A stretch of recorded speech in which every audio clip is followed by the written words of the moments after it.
Bueno, imagino que algunos empresarios pueden estar contentos con esta reforma laboral porque les va a permitir ajustar sus costes de personal de un modo rápido y con un poder de negociación que antes no tenían.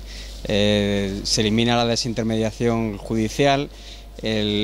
Aquellos que no acepten unas condiciones que ofrezca la empresa en unas situaciones de pérdidas de varios trimestres se van a la calle con 20 días, con lo cual la posibilidad de bajar los sueldos pues es mucho más viable y es un camino más en el ajuste deflacionario que se impone desde Europa como una posible vía de salida a la crisis. Vía de salida que con un país tan endeudado como el nuestro, en este caso deuda privada, no parece que sea una solución muy realista.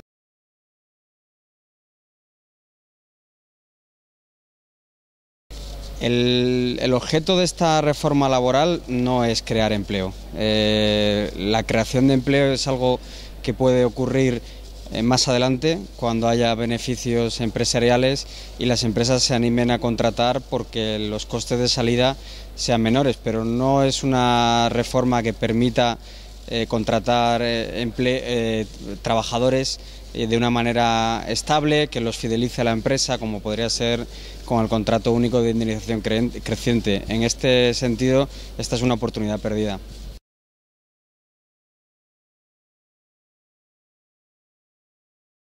Bueno, sirve para, y no es poco, para poder descargar las plantillas, hacerlas más competitivas y reducir los costes laborales en España. Es una política de empobrecimiento.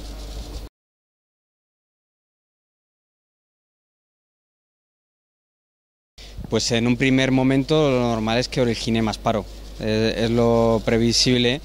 Lo que es verdad es que quizá en el medio y largo plazo sí pueda permitir que las empresas sean más optimistas a la hora de contratar trabajadores, pero no nos engañemos una cosa, con esta reforma laboral aumenta la incertidumbre para los trabajadores, que además de trabajadores son consumidores, con lo cual difícilmente va a aumentar el consumo, la demanda interna, y va a aumentar el empleo. La vía es la devaluación interna que proponía, entre otros, Krugman, ¿no? Apóstol de cierta izquierda, bueno, que su tesis de la devaluación interna no es demasiado comentada por estos mismos sectores.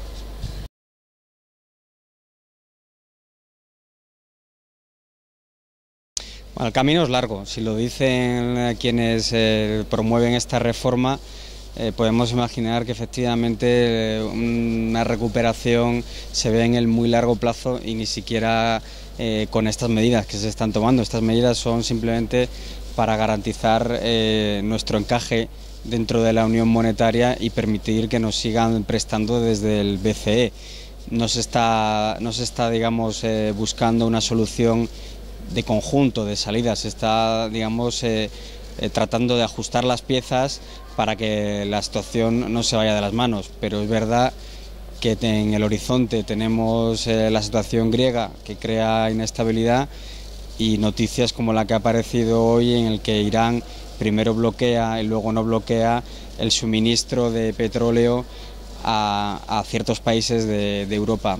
Tenemos unos próximos trimestres en los que habrá elecciones en varios países, entre ellos Francia, Estados Unidos, y se pretende, yo creo que lleguemos a estas elecciones en un entorno de cierta estabilidad, pero parece un equilibrio realmente difícil de mantener.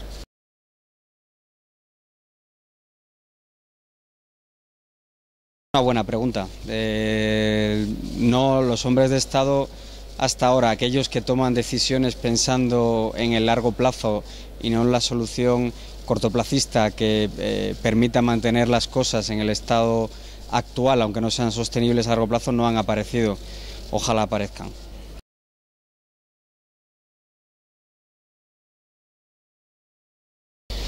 Bueno, un crash sería algo muy doloroso, sería algo muy lamentable, pero estamos hablando de economía, no es algo mucho peor que esta lenta y lánguida agonía que llevamos viviendo 4 años. Vender historias apocalípticas puede ser muy atractivo, para ciertos sectores, pero no parece que tenga una realidad económica que pueda sustentar un escenario de ese tipo, ¿no?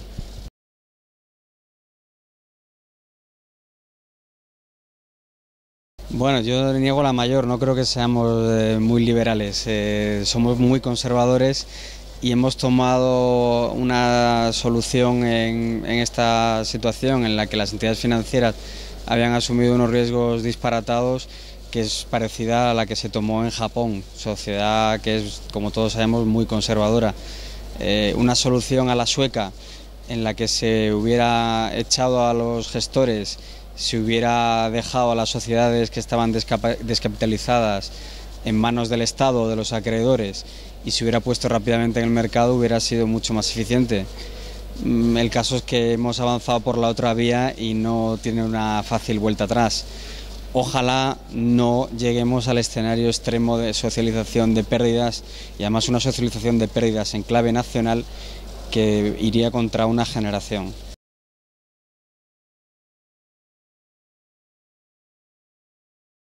Bueno, no sabemos quién es el que va a pagar toda esta factura, ¿no? Hay factores que deben ser tenidos en cuenta. El Banco Central Europeo tiene en su balance unas partidas con los bancos y cajas españoles pues muy notables. Cada día vemos que en estas subastas a largo plazo las entidades financieras españolas, y no solo españolas, sino el resto de entidades europeas, toman prestado del Banco Central Europeo. ¿Podrán devolver cuando acabe este plazo toda esa cantidad? Pues es una pregunta que muchos nos hacemos.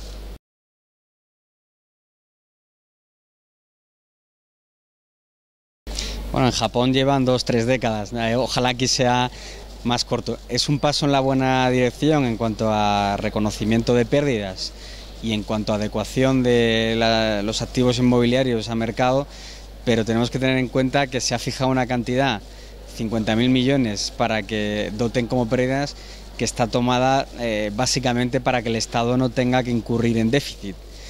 Es decir, se ha hecho al revés de lo que se debería hacer. En vez de decir cuánto necesitamos para poner nuestras entidades financieras en una situación de mercado y de solvencia, hemos dicho cuánto podemos sanear sin que la solvencia del Estado esté en juego. Es una reforma que es parcial, que costará dinero a los ciudadanos y que en un escenario extremo podría acarrear que la solvencia de España se viera en grave riesgo, como ocurrió en Irlanda.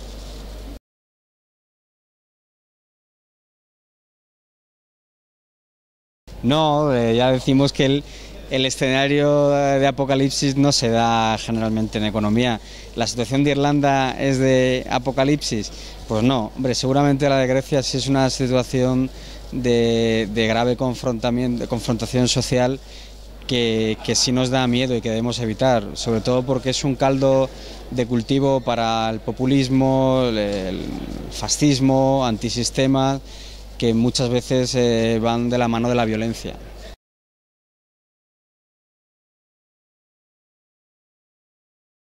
Bueno, algunas cosas sí se están haciendo bien. Se recortó un 20% la subvención a los partidos políticos y a los sindicatos. Seguramente cuando nos aprieten el cinturón se libere la carga sobre los ciudadanos. Muchos partidos políticos empiezan a asumir el discurso de las duplicidades. Y bueno, y los ciudadanos, como hablábamos en la otra entrega, cada persona con su optimismo está siendo capaz de cambiar muchas cosas. Hay 300.000 jóvenes españoles que han salido de España a buscarse el futuro. Esto es una mala noticia para España, pero es una buena noticia para estos chicos que han cogido su mochila y se han ido a buscar la aventura por el mundo.